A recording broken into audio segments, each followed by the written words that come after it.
De acuerdo, muy bien. Pues buenos días a todos, gracias por conectaros. Sí, perfecto. Iba a decir si ponías esta slide. Estamos, como decía Eva, pues yo que soy el responsable de negocio en España y Portugal. Está mi compañero Luis. Hola a todos, sí, soy Luis Salvador, soy ingeniero de preventas en España, llevo con la empresa 3 años y durante los dos años y medio primeros estaba en el equipo de UK y ahora aquí en España con los últimos 3 meses. Nos acompaña Pierre también. Sí, hola, yo soy Pierre, soy el homólogo de Luis en Francia, aquí llamando desde París, y soy especialista en teoría de grafos. Bueno, como veis, en nuestra empresa los franceses hablan bastante bien español también, ¿eh? Y esto pues, es una gran ayuda. Bueno, el webinar de hoy es una pequeña introducción, como siempre, a la compañía y hoy nos centraremos más, después de también una introducción en el core, en la base de datos, en la parte de Graph Data Science, ¿no? Como introducción a la compañía, que muchos ya conocéis, pues Neo4j es la líder en este espacio, en tecnología de grafos, y fue también quien creó esta categoría, ¿no? Con innovaciones importantes como el grafo de propiedades, como el lenguaje Cypher, que ha dado lugar al estándar de mercado de consulta de bases de datos de grafos, que es el GQL. Y que es el primero en 40 años, el primer estándar en este sentido después del SQL, ¿no? Estas innovaciones que comento hacen que la tecnología sea fácil de usar y sea escalable, ¿no? Y sea muy intuitiva también, sobre todo. Es una compañía sueca que se trasladó a Silicon Valley hace 10 años, un poco para seguir un poco ese camino, ¿no? de las startups americanas de software, y ha sido un camino exitoso. En concreto, el año pasado pues, se obtuvieron 390 millones de dólares en innovación y se crece a un ritmo muy sostenido y sano, ¿no? Estamos en miles de compañías, en las organizaciones y empresas más importantes de todos los sectores y destacar que estas compañías pues, consiguen un retorno rápido, ¿no? Y un retorno interesante en cuanto a beneficios, ahorro de costes, detección de fraude, etcétera. Pues bueno, gracias a cosas como que la tecnología es ágil, es fácil de utilizar, es muy integrable, es decir, es muy estándar y con conectores a las tecnologías conocidas, con lo cual los proyectos se consiguen pues, poner en producción rápido. Y luego también muy importante, como pone aquí a la derecha, ¿no? Independientemente de infraestructura. Es decir, ya sea física o containers o cloud, pues funciona en cualquier tipo de planteamiento de infraestructura. En cloud pública existe el servicio totalmente gestionado que se llama Aura y tanto si es gestionado como no, en las clouds públicas se puede contratar el servicio a través del marketplace, lo cual pues es bastante cómodo también para los clientes. Si los analistas coinciden en los últimos años en que las tecnologías de grafos son una pieza muy importante en la analítica moderna o la transformación digital, ¿no? En concreto, esta cita de Gartner pues, dice que en 2025 en el 80% de innovaciones de data, ¿no? O modernos o de analítica, pues estará presente el tema grafos. Pero si veis lo que dice McKinsey o Forrester o cualquiera en este ámbito, pues coinciden en este tipo de mensajes. Otro indicador sería también ver qué aparición hay o cómo evoluciona la aparición de tema grafos en los papers de innovación, ¿no? De investigación. Esto es un recurso, ¿no? que mide esas apariciones y si veis, sobre todo desde 2017, se dispara la aparición del tema grafos en este tipo de papers, con lo cual cada vez está más presente en la innovación. ¿Cómo conseguimos inteligencia? Pues a través del modelo que llamamos grafo de conocimiento, ¿no? ¿Qué es un grafo de conocimiento? Pues, ¿o de qué se compone? ¿No? Pues lo primero de datos, lógicamente. Los datos pueden ser estructurados, desestructurados, semiestructurados. Y a estos datos lo primero que hacemos es añadirle relaciones. Es decir, ya en la ingesta materializamos las relaciones entre las entidades. Esto decimos, como veis aquí, que el contexto es dinámico porque ese grafo va a ir creciendo de forma orgánica. Si nosotros la información la pusiésemos en una base de datos relacional, con una estructura plana, la información tal como la depositamos, cuando hacemos una consulta es lo mismo que obtenemos. Y ese contexto decimos que es estático. De esta forma, cuando el contexto va creciendo a medida de que vayamos, o sea, cada nodo aquí está conectado a sus vecinos, que a su vez están conectados a su vecino. Y así sucesivamente, y esto pues va creciendo y se va enriqueciendo. Entonces, por eso decimos que el contexto es dinámico. Si además le añadimos una capa semántica, como aparece aquí en la pantalla, entonces es cuando de verdad tenemos un grafo de conocimiento, cuando de verdad dotamos de inteligencia a la información. Como decía, los grafos crecen orgánicamente, ¿no? Y vamos descubriendo relaciones nuevas. Aquí, en este caso concreto, tenemos unas relaciones explícitas, ya materializadas, digamos, en la base de datos, pero vemos que hay dos usuarios que aparentemente no son el mismo, pero que tienen un comportamiento muy parecido. Utilizan la misma IP, visitan las mismas páginas, etc. Con lo cual, lo que podemos es deducir, digamos, que aquí hay una relación implícita que podemos hacer explícita. Y, por lo tanto, establecemos una nueva relación. Y así, como digo, es como vamos creciendo. Aquí lo importante es que esta operación la podemos hacer a escala y en milisegundos, con todo lo que implica, ¿no? Imaginaos, por ejemplo, pues análisis de fraude, detectando patrones, etc. Lo podemos trasladar a un montón de casos de negocio. Y luego, además, si pasas la slide, por favor. Como decía, los grafos van creciendo a medida que se descubren estas relaciones, ¿no? Y estas relaciones también podemos agruparlas dentro de una misma etiqueta, ¿no? Y luego, a partir de aquí, pues ya utilizar otras técnicas que veremos más adelante, ¿no? en la parte de Luis. Por eso decía que los grafos pues se van enriqueciendo, ¿no? ¿Sí puedes pasar? Entonces, un grafo de conocimiento nos sirve para mapear, ¿no? Un dominio dominio de negocio, incluso aprovechando que tenemos esas relaciones, ¿no? Con los datos conectados entre ellos por las relaciones que descubramos. Y el siguiente paso es que, utilizando estos algoritmos, ya podemos empezar a encontrar pues, patrones, detectar comunidades, asociaciones o detectar tendencias, etc. Pero podemos ir un paso más allá y empezar a construir ya modelos predictivos que se basen pues, en aprendizaje automático, ¿no? Y utilizando embeddings, que también veremos más adelante lo que son, y entrenar modelos con Machine Learning supervisado. Por último, pues un poco poner la foto de cómo es la suite, ¿no? Que es GDS, que es Graph Data Science. Son tres componentes que funcionan muy bien entre sí.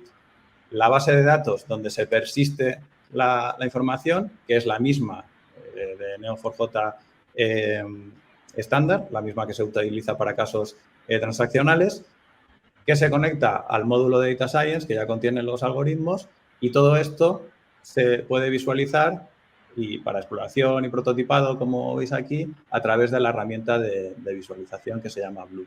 Este sería la suite de Graph Data Science de la que vamos a hablar a continuación y que Luis nos va a explicar más en detalle. Bueno, yo me quedo por aquí por el chat para cualquier cosa y al final también podemos hablar. Muchas gracias. Bueno, pues vamos al detalle, como dice Iván. Primero lo que vamos a hacer, vamos a dar un paso atrás y asegurarnos pues, de que todos estamos en la misma onda, ¿no? Y que entendemos lo mismo por lo que es una base de datos de grafos. Para los que sabéis, pues ya es un repaso y para los que no lo sabéis, pues lo muestro por primera vez. Así es como se persisten los datos en disco y en memoria. Tenemos nodos y relaciones. Entonces, aquí tenemos, como veis, dos nodos con la etiqueta persona, un nodo con la etiqueta coche y las relaciones pues son lo que relacionan, como la palabra dice, dos nodos que pueden ser de la misma etiqueta o de etiquetas distintas. Como veis, es muy intuitivo, ¿no? Entonces, vemos aquí que la persona de nombre Daniel, esta clave valor son las propiedades, ¿no? Entonces, la persona Daniel vive con Ana, la persona Daniel conduce un coche que es un Volvo V70, Ana tiene ese coche, sería la dueña del coche, y las propiedades también es algo que se puede poner en la relación. Entonces, Daniel conduce el coche Volvo V70 desde enero del 2011.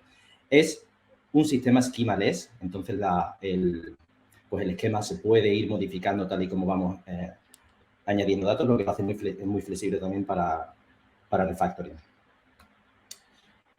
Para explicar un poco cuál es el cambio de paradigma con modelo de base de datos relacionales, lo que tenemos en el modelo relacional que ya seguro que muchos sabéis, pues son tablas con filas, con columnas, con sus joins, con sus foreign keys y demás.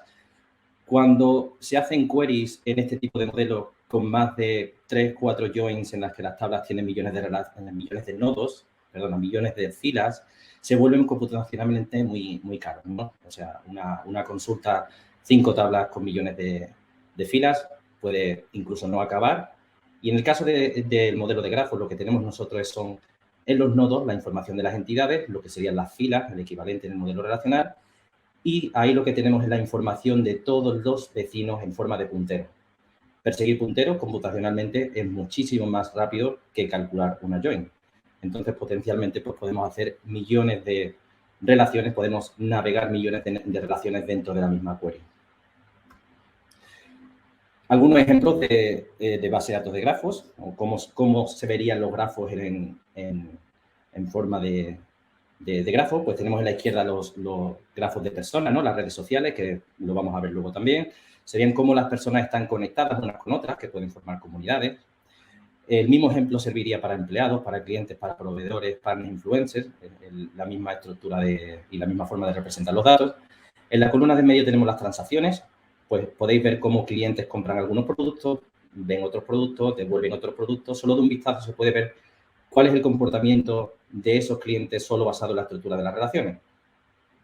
Este mismo concepto pues, se podría aplicar a compras, a pagos, análisis de riesgo, e-commerce y muchos otros.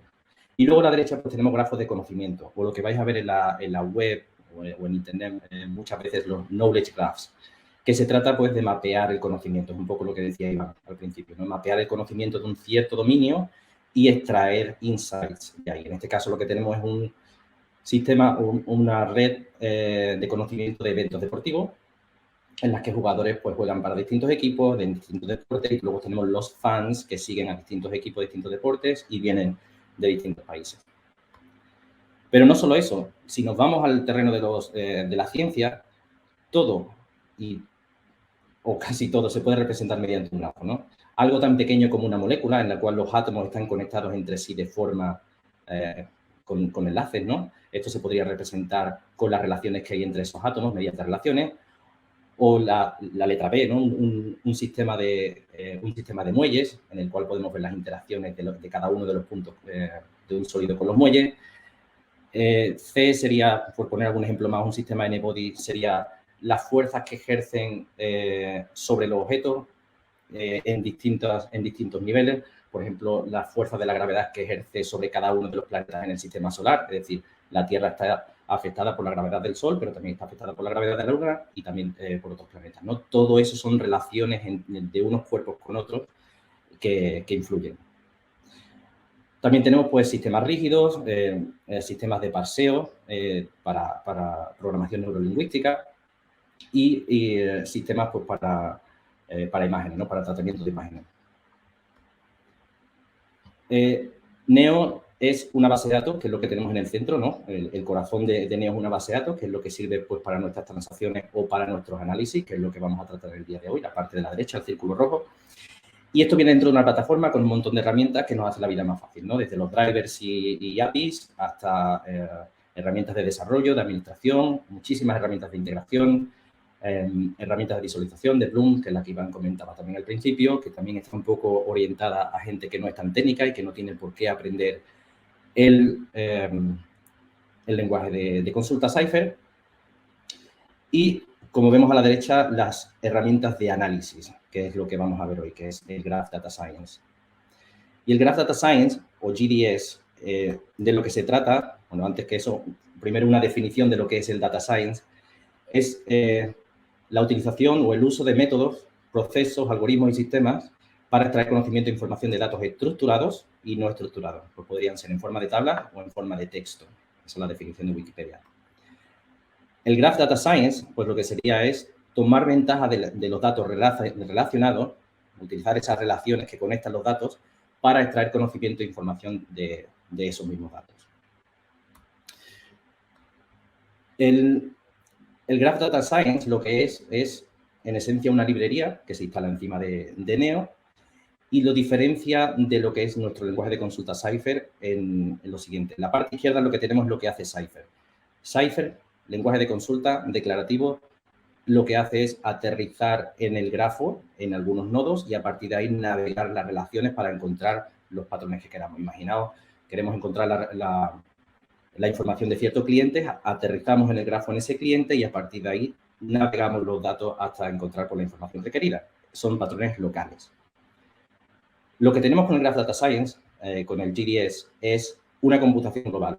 Podemos tomar el grafo completo o parte del grafo en una proyección en memoria y como Neo está basado en el concepto matemático de teoría de grafos, podemos ejecutar los algoritmos de grafos sobre esos datos en memoria.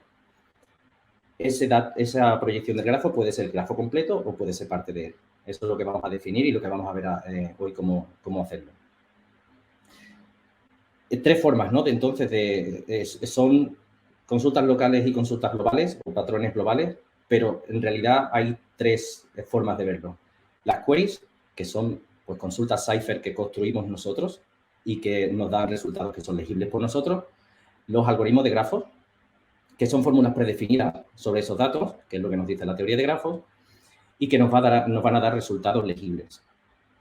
Y los embeddings, pues lo que vamos a hacer, o lo que se hace es aplicar fórmulas que están aprendidas por inteligencia artificial y lo que nos dan son un conjunto de números que no son legibles por nosotros. Esto lo que nos va a dar son sistemas de predicciones, pero los embeddings nos da el paso intermedio antes de ese sistema de predicción. Nos va a dar un conjunto de números que ahora explicaré en un ratito cómo funcionan.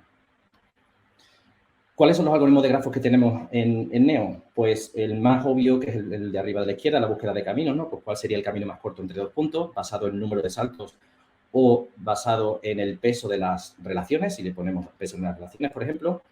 Algoritmo de centralidad e importancia, cuáles son los nodos más importantes del grafo basados en el número de conexiones. El más famoso sería PageRank, ¿no? Que es el que utiliza Google para determinar cuáles son las páginas web más importantes y, por lo tanto, se muestran más arriba en el algoritmo de búsqueda, aunque también hay otros algoritmos de centralidad que te miden, por ejemplo, la centralidad entre dos grupos de nodos distintos. Tenemos detección de comunidades, cómo hay nodos que están más conectados entre ellos que al resto del grafo, incluso pueden formar islas, ¿no? de nodos conectados solo entre ellos y separados del resto del grafo. Predicción heurística de relaciones, basado en la estructura del grafo, se puede determinar cuándo dos nodos deberían estar conectados, pero todavía no lo están, ¿no? O sea, un algoritmo de similitud, que de hecho es el siguiente apartado. Similitudes, cómo nodos son parecidos unos a otros dependiendo de la estructura del vecindario. Pues un poco el ejemplo que decía antes Iván, ¿no? Si hay dos entidades que tienen un comportamiento muy parecido, esos dos nodos van a ser más parecidos, incluso también, obviamente, comparando las propiedades dentro de cada nodo. Y luego tenemos los embeddings y machine learning. Esto lo que va a hacer es comprimir la información del grafo con una fórmula, que vamos a ver luego, esta fórmula que está basada en inteligencia artificial. Comprimir la información del grafo en un set de vectores, que son números, y esto es lo que va a alimentar el machine learning pipeline, que se puede hacer fuera de Neo, con tus PyTorch o TensorFlow o demás, o se puede hacer dentro de Neo, que nosotros estamos implementando algunos de los modelos de Machine Learning. Tenemos más de 60 algoritmos, lo que he comentado antes son las categorías, pero tenemos dentro de cada una de las categorías varios algoritmos que se pueden ejecutar. Pues los más famosos, por ejemplo, que utilizan mucho los data scientists, son el Louvain para la detección de comunidades, tenemos el PageRank, obviamente, tenemos el Between Centrality y muchos otros, ¿no? ¿Cómo se puede usar este GDS? Pues de dos formas, y ya creo que lo he comentado un poco en la slide anterior. Como solución dentro de Neo, tenemos los datos en Neo en forma de grafo, aplicamos los algoritmos y reescribimos esa información en el grafo, que puede ser usada también por nuestra aplicación, o podemos tomar esos grafos y exportarlos a otra tecnología. Puede ser los embeddings o puede ser cualquier otro tipo de información. Las dos formas son válidas. De cómo se puede acceder a la librería GDS o GDS, pues principalmente mediante Cypher o mediante los drivers, ¿no? Y como tenemos varios drivers para los lenguajes más comunes de base de programación, como Java, JavaScript, Python, Go y más, pero luego también, como es open source, la comunidad ha creado otros drivers para otras tecnologías y también sería accesible el GDS desde ahí. Muy bien, pues vamos a qué, dónde y quién. Primero sería el qué, el viaje del conocimiento, que es un poco también por lo que explicaba Iván al principio, tener la información en un grafo, es decir, pues tenerlo desde un data lake o desde un data warehouse a forma de grafo. A partir de ahí, con esos datos podemos aplicar los algoritmos de grafos, nos van a dar unos resultados con ciertos insights. Esos insights los podemos reescribir en el grafo en forma de graphic engineering. Ese grafo va a estar modificado y a partir de ahí se puede iterar sobre esa nueva información.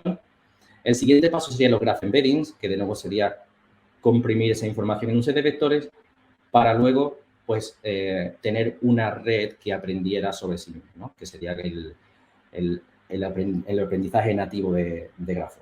Y este sería un poco, pues, este camino del conocimiento. Y ahora un ejercicio rápido para que veáis lo que se puede hacer con estos algoritmos. Imaginaos que este grafo es una red social en el que cada nodo es una persona y cada relación es quién interacciona con quién. ¿Quién creeríais que sería la persona más importante de este grafo? Podría ser D, porque tiene muchas conexiones, ¿no? Tendría muchos conocidos, su red sería grande.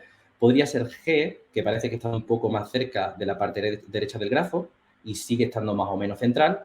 O podría ser I, que separa dos conjuntos grandes del grafo. ¿No?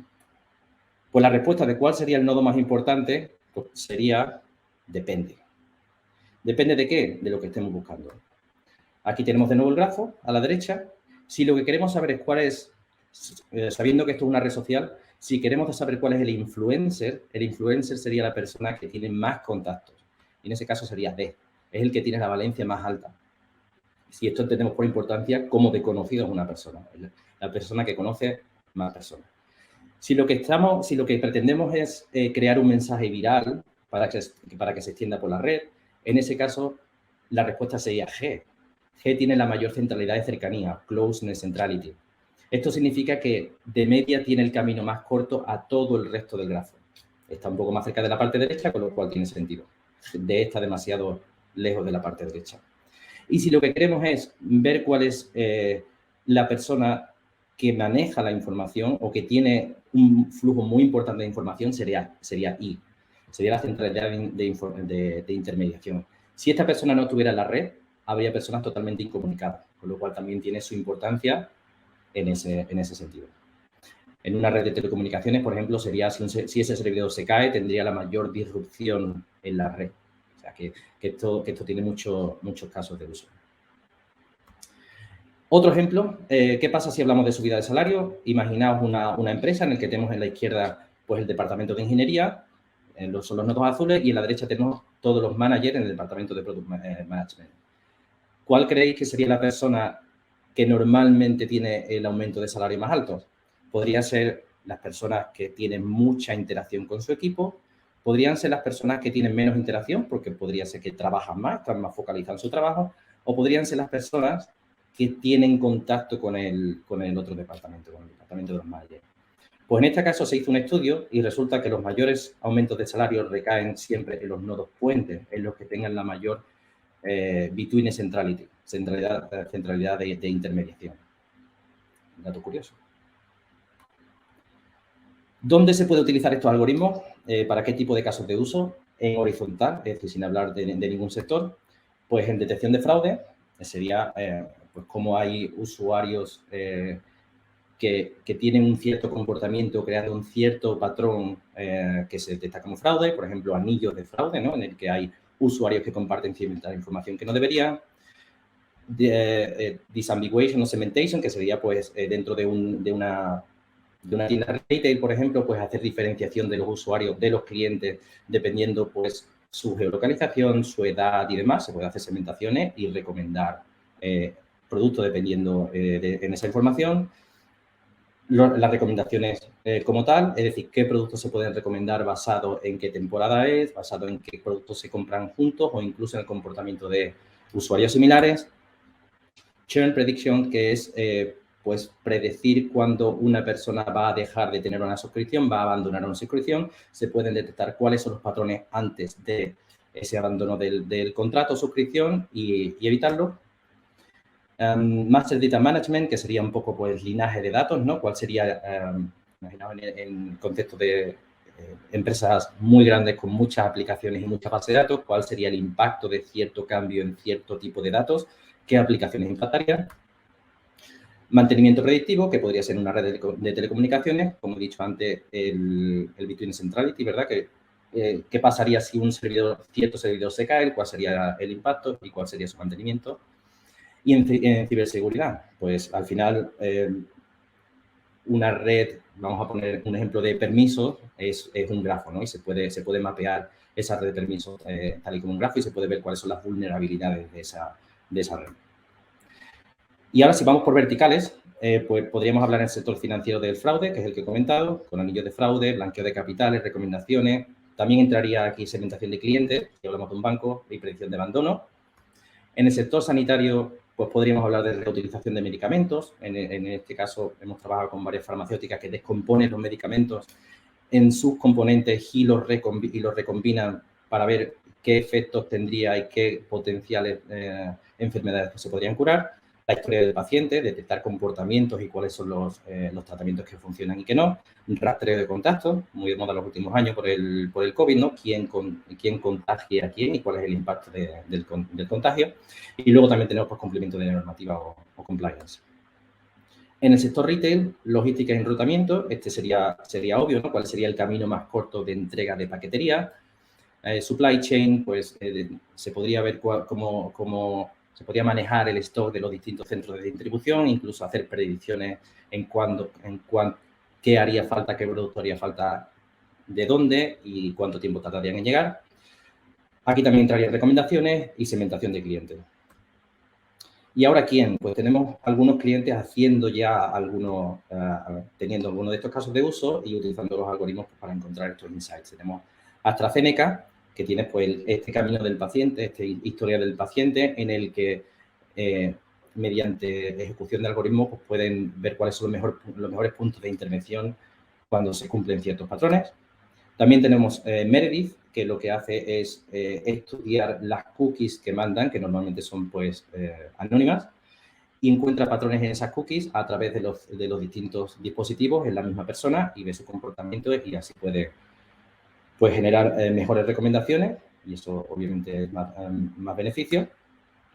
Y luego también tenemos fraude, ¿no? que se está utilizando en algunos de los bancos más grandes del mundo, que es lo que le he dicho antes, ¿no? Ejecutar algoritmos para encontrar este tipo de patrones fraudulentos que son muy difíciles de detectar por sí solos porque como una persona no contaría como fraude, pero el comportamiento de varias personas a la vez, por ejemplo, blanqueo de capitales, sí contaría como fraude. Y ahora vamos a entrar un poquito en la parte más técnica, que son las partes que interactúan en el GDS. Lo primero es, bueno, pues comentar que la teoría de grafos existe desde el siglo XVIII, ha estado desde siempre, o desde hace muchos años, y al igual que los algoritmos de grafos, que desde entonces se han ido inventando nuevos algoritmos de grafos con nuevas capacidades, ¿no? Vamos a ver que estos algoritmos solo funcionan sobre un tipo muy específico de grafo. Estos tipos de grafos son, primero, el multipartito, que son múltiples tipos de nodos o etiquetas, múltiples tipos de relaciones, que son, pues, como la palabra dice, y es el grafo más común, no es lo que estamos acostumbrados. Pues tenemos transacciones, clientes, la información de cada cliente. Como vemos, hay varias etiquetas y varios tipos de relaciones. Este es el grafo normal y es el que siempre utilizamos. Pero tenemos grafos bipartitos. Bipartitos son grafos que contienen nodos de dos tipos. Solo tienen dos etiquetas distintas. De tal manera que cada uno de los grupos, cada una de las etiquetas, solo tiene relaciones hacia el otro tipo de etiqueta y no entre el mismo tipo de etiquetas. Los algoritmos de similitud se basan en este tipo de grafos, ¿no? Sería cuál es la estructura del vecindario para ver cómo nodos son similares. No habría en este caso ninguna relación entre un cliente y otro y no habría ninguna relación entre ninguno de este tipo. Que en este caso tienen distintas etiquetas, pero se puede contar todo como una etiqueta, una meta etiqueta. Y luego tenemos los grafos monopartitos, que contienen nodos de una sola etiqueta. Y ahora lo curioso, o lo interesante, la mayoría de los grafos, excepto los de similitud y los embeddings, que funcionan en todos, se ejecutan sobre este tipo de grafo. Es decir, una sola etiqueta y una relación linkando esos nodos. Entonces, diríais, ¿qué pasa aquí? Porque nosotros estamos acostumbrados normalmente, pues, y además lo que decimos en los trainings, tenemos que modelar el grafo y son entidades que son distintas interaccionando entre ellas. Tenemos muchos tipos de nodos y muchos tipos de relaciones. Y ahora nos está diciendo que los algoritmos de grafo solo funcionan sobre un tipo muy específico de grafo. Entonces, aquí hay un poco de inconsistencia. Sí, pero no. Lo que tenemos que hacer es transformar ese grafo que tenemos en disco, que es un grafo multipartito, en un grafo monopartito o bipartito, dependiendo del tipo de algoritmo. Vamos a poner un ejemplo por qué no se pueden ejecutar algoritmos sobre un grafo que no es monopartito. Imaginaos el grafo que tenemos a la derecha, que son pues libros y personajes dentro de esos libros, quién aparece en cada libro, en el Juego de Tronos y Choque de Reyes. Entonces, ¿cuál es la información que tenemos aquí? ¿Cuántas relaciones por persona? Podemos decir que una o dos, ¿no? Cada persona, cada carácter tiene una o dos relaciones. ¿Cuántas relaciones por libro? 5 o 6. ¿Cuál es la dirección de las relaciones en este grafo? Siempre la misma, de persona a libro. Persona aparece en libro. ¿Y podría llegar a un nodo de persona desde otro nodo de persona siguiendo las direcciones de las relaciones? No. Desde una persona podría llegar a un libro, pero no puedo volver, por la dirección de esa relación, no puedo volver a otra persona, por lo cual no podría saber las relaciones entre esas personas de esta manera. ¿Qué pasa si intento ejecutar esos algoritmos? ¿Qué información tendría? Imaginaos que ejecuto un algoritmo de centralidad y quiero saber cuáles son los nodos más importantes o cuáles son las personas más importantes, los caracteres más importantes. Lo único que me va a devolver este algoritmo sobre ese grafo, si no lo modifico, es que los libros son más importantes que las personas. Obviamente, porque los libros tienen más relaciones que las personas. Pero esto no me está diciendo nada sobre las personas, ni siquiera sobre los libros. Solo me está diciendo que los libros son más importantes que las personas.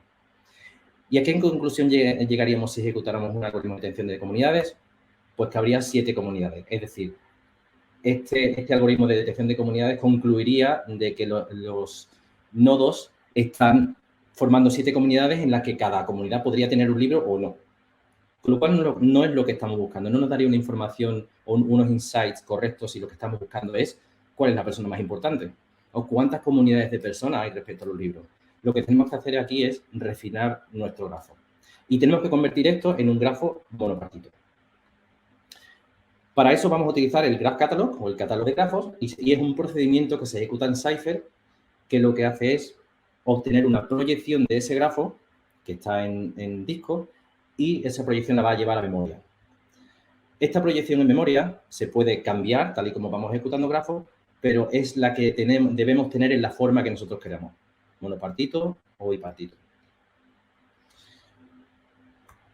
¿De acuerdo? Entonces utilizamos este Graph Catalog para obtener esta proyección en memoria.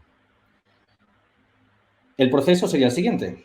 Lo primero es creamos una proyección. Esto es un ejemplo, no tiene nada que ver con, no tiene por qué tener nada que ver con los ejemplos anteriores, pero es para que veáis que tenemos el grafo, como decía, en disco y lo que hacemos es, mediante esta llamada, creamos una proyección del grafo, la llamamos proyección del grafo, con la etiqueta carácter, una sola etiqueta, y luego lo que hacemos es la relación, que la vamos a llamar interacts with, que va a ser del tipo interacts with, y luego podemos poner alguna propiedad extra si queremos, ¿no? Por ejemplo, contar cuántas veces interactúa un carácter con otro. Y aquí devolvemos, o no devolvemos si queremos, la información de ese grafo. Esto lo que va a hacer es crearnos ese grafo en memoria. Una vez que tenemos el grafo en memoria, ahí es donde ya podemos ejecutar los algoritmos. Por cierto, esto es una proyección nativa, significa que estamos tomando la información tal y como viene del grafo. Hay otra forma de hacer una proyección que sería no nativa a partir de una consulta Cypher. Es decir, si tenemos las relaciones que queremos separadas mediante 3 nodos, podemos hacer un shortcut, ¿no? Podemos hacer una relación directa, pues como mostraba antes Iván, y tomar eso como relación. No está en los datos en disco, pero podemos hacerlo como proyección. Podemos tener el grafo que queramos básicamente mediante una consulta Cypher en memoria. Vale, y ahora vamos a ejecutar los algoritmos. Así se ejecutan todos los algoritmos, lo que lo hace muy fácil, ¿no? Porque todas tienen la misma plantilla, la misma sintaxis.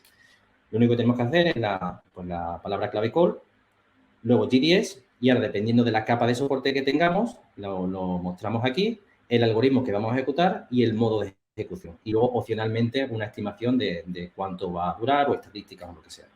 El nombre del grafo y una configuración que vendrá en forma de mapa, ¿no? En forma de claves valor. Las capas de soporte. Hay 3. Tenemos las que están soportadas en producción, que sería, pues, no poner nada, GDS y el nombre del algoritmo directamente, con su modo de ejecución.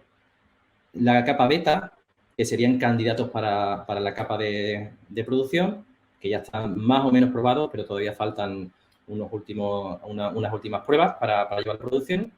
Y luego las alfa, que serían en modo experimental y pueden cambiar en cualquier momento en el futuro.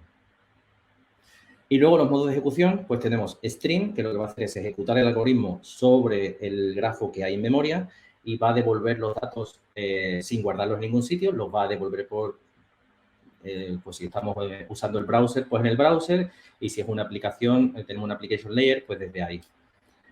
Tenemos el write, que lo que va a hacer es escribir los nodos de vuelta al grafo en forma de propiedad o en forma de relación y podemos modificar ese grafo con nuevas características que, y como decía antes, ¿no? Podemos iterar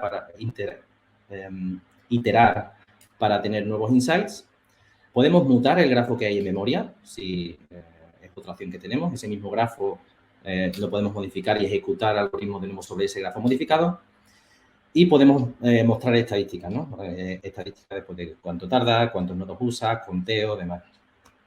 Luego tenemos una estimación que es justo esto lo que estaba comentando.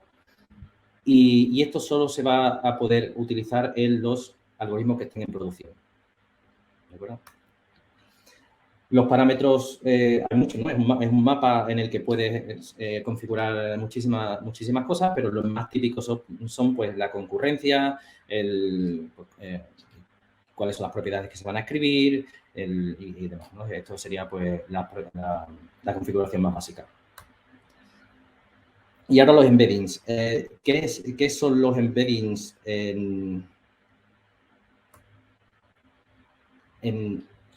Perdón, que tengo aquí esta. Vale. Los embeddings. Como decía antes, pues los embeddings son la compresión de la información del grafo en un set de vectores, ¿no? En una ristra de números, para ponerlo fácil. Y esto se hace mediante una función de codificación. Lo que tenemos que hacer es, por cada nodo, encontrar una función que nos devuelva un vector. Y este es el vector, de nuevo, pues, que vamos a utilizar para los modelos predictivos, los modelos de Machine Learning. Esta función, hay varios métodos de implementar esa función.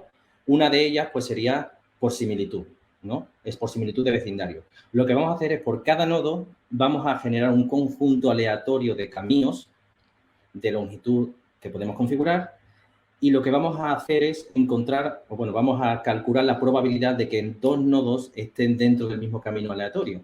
Y esa probabilidad de 2 nodos cercanos con cierta probabilidad es lo que vamos a codificar en el espacio de embedding.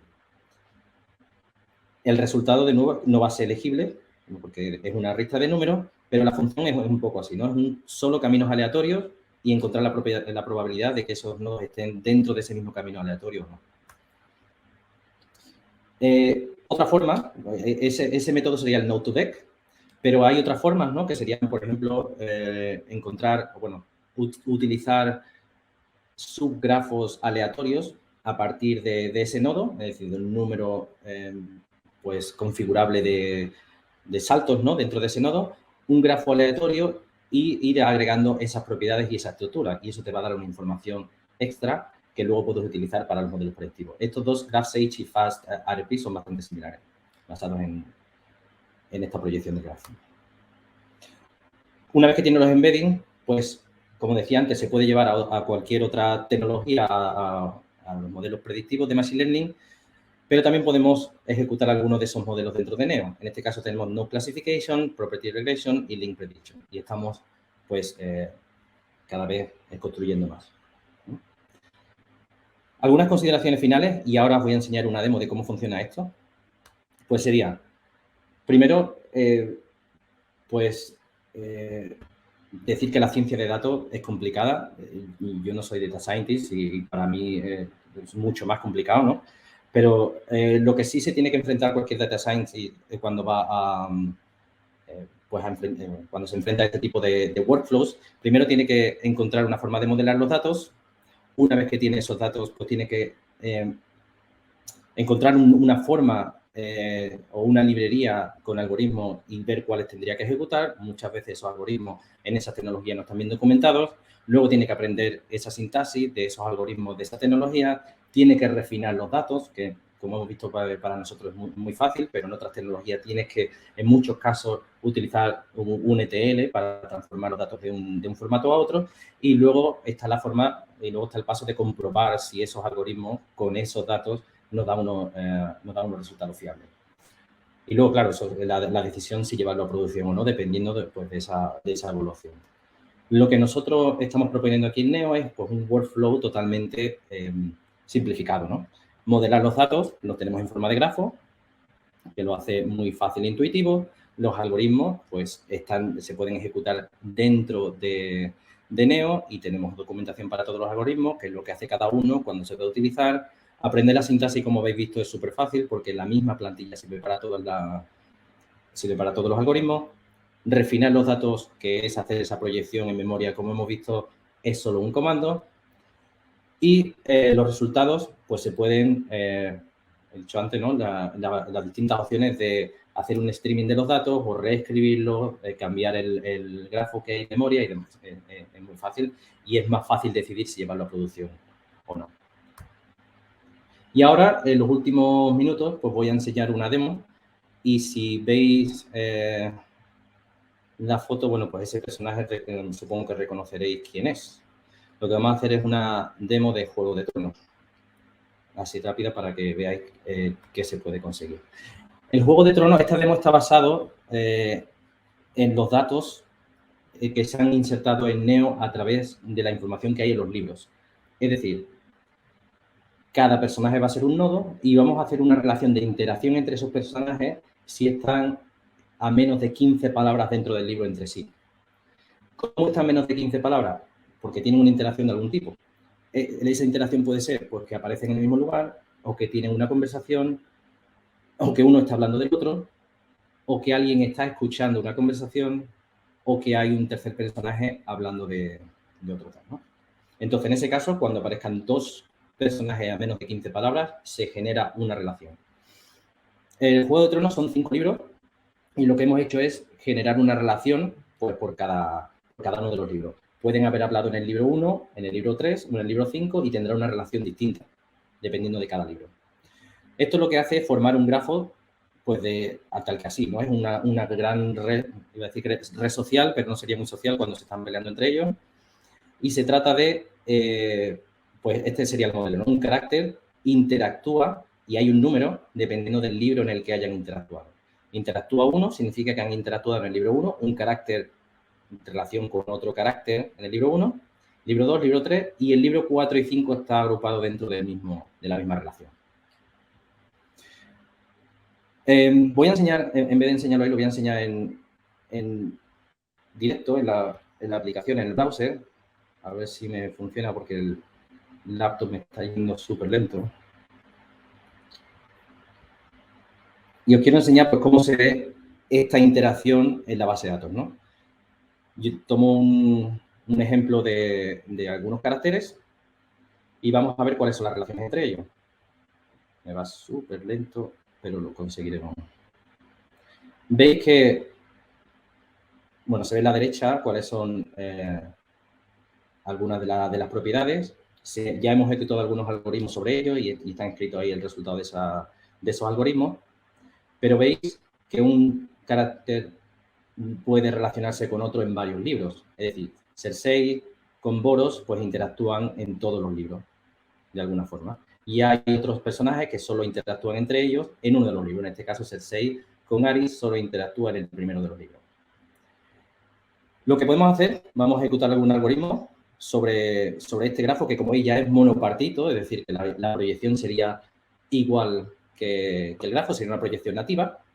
Esta aplicación se llama Neuler, que os podéis descargar desde el desktop. Si vais a la Application Gallery, Neuler es una de las opciones. Es solo lo llamamos Graph App. Es un playground de algoritmos. Es muy fácil ver, ejecutar algoritmos y ver cuáles serían los resultados.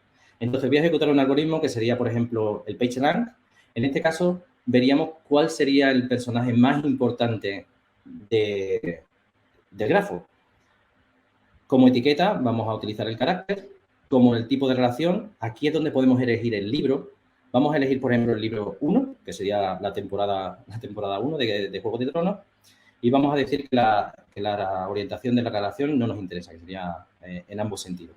Si ejecutamos este algoritmo, pues nos da que Eddard Stark es el personaje más importante dentro del libro 1. Y luego está Tyrion, y Catelyn y Robert y demás. Jon Snow, que al final de toda la temporada es uno de los personajes principales, todavía no es tan importante dentro del libro 1. Vamos a ver el mismo algoritmo, pero vamos a ejecutarlo sobre todos los libros y vamos a ver si el resultado es el mismo. Lo que vamos a hacer aquí es no especificar ningún tipo de relación y lo que va a hacer es tomar todas las relaciones con el mismo tipo. Con lo cual no importa qué tipo de relación hay en el grafo, sino que en memoria va a utilizar un tipo de relación para todos. De nuevo vamos a decir que sin dirección, vamos a hacer 20 iteraciones, lo dejo tal cual por defecto, y vemos que si ejecutamos el algoritmo para todos los libros, Jon Snow ahora es el personaje más importante de todos los libros y de la serie, ¿no? Pues es algo que sabemos que es obvio, pero el algoritmo ya lo está encontrando también de alguna forma, solo con el número de interacciones. ¿Qué más podemos hacer que sea interesante? Pues podemos ver cómo forman comunidades estos personajes. Podemos ejecutar un algoritmo de detección de comunidades. En este caso vamos a ejecutar Louvain.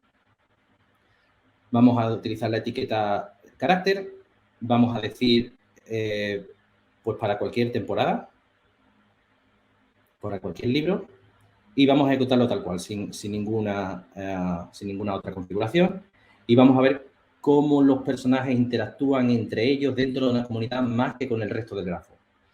Yo no soy el fan número 1 de Juego de Tronos, no conozco todos los personajes, pero algunos me imagino que veréis que tiene sentido de que, por ejemplo, porque sean de los mismos reinos, ¿no? De las mismas casas y como están más conectados entre ellos, pues tiene sentido que aparezcan dentro de la misma comunidad. Y estas serían las comunidades que el algoritmo ha encontrado. En muchos casos, pues deberían salir los mismos, casi que los mismos apellidos, ¿no? Stark, que están dentro del mismo grupo. Y en otros casos, pues dependiendo de qué interacción tenga en los libros, pues puede aparecer incluso en otra comunidad. Una última consideración sería pues ver, por ejemplo, aquí dentro del PageRank, cómo de fácil es ejecutar estos algoritmos. ¿De acuerdo? Esto lo ha hecho automáticamente la aplicación, pero construirlo es muy fácil, ¿no? O sea, hace la proyección, que en este caso la proyección ha utilizado la etiqueta carácter y esa proyección ha utilizado todas las relaciones, porque esto es de todas las temporadas, la orientación sin orientación y no ha añadido ninguna propiedad. Esto sería la proyección y lo único que hace es crear el grafo en memoria, porque esto lo ha metido dentro de un parámetro, crea el grafo en memoria y esta sería la llamada al algoritmo, que está haciendo un streaming de esos datos. Es decir, GDS, PageRank, no tiene capa de producción, capa porque esto está en producción, PageRank y streaming de datos pues de ese grafo que está en memoria con la configuración que hemos definido aquí. Y no hay nada más, devolver el nodo y su puntuación y ordenarlos por puntuación descendente. O sea que, como veis, ejecutar un algoritmo que te dé insights muy poderosos es bastante fácil. No es el mejor sitio para verlo en esta aplicación, pero está curioso ver cómo las comunidades se forman. Aquí hay una opción de visualización que a ver si me funciona, porque cuando estoy compartiendo pantalla muchas veces no me funciona. Pero se podría ver de forma muy curiosa pues, cómo se forman esas comunidades, ¿no? Y nada, cuando comparto pantalla es imposible. Vale. Bueno, pues con una consulta Cypher bastante sencilla se podría reescribir, bueno, primero en el algoritmo reescribir el número de comunidad, que es un número aleatorio, dentro de una propiedad de ese grafo y luego podríamos mostrar los nodos de cierta comunidad y ver cuáles son las relaciones entre ellos. Y luego podríamos mostrar los nodos de otra comunidad y ver cómo ya no hay tantas relaciones entre esas dos comunidades. Igualmente, como hemos visto antes, este algoritmo de Between Centrality, que sería el algoritmo algoritmos de intermediación, podríamos ver cuáles serían las personas que tienen contacto con otras comunidades. Podríamos ver cuáles son esas personas intermediarias que llevan la información de una comunidad a la otra, que podría ser otro tema interesante a ver.